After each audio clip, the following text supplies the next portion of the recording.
Breaking news చూస్తున్నాం. ఏపీలో రాజధాని అంశంపై సుప్రీంకోర్టులో విచారణ జరిగింది. ఏపీ హైకోర్టు తీర్పును సవాలు చేస్తూ ప్రభుత్వం వేసిన పిటిషన్పై విచారణ చేపట్టింది న్యాయస్థానం. విచారణ సందర్భంగా ప్రభుత్వం తరపున వాదనలు వినిపించారు.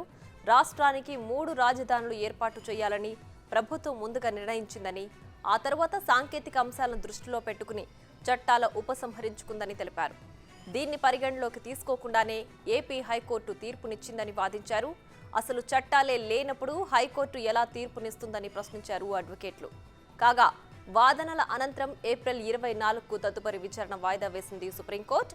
ఈలోగా కౌంటర్లు దాఖలు చేయని ప్రతివాదులు 4 వారాల్లోగా దాఖలు చేయాలని ఆదేశించింది.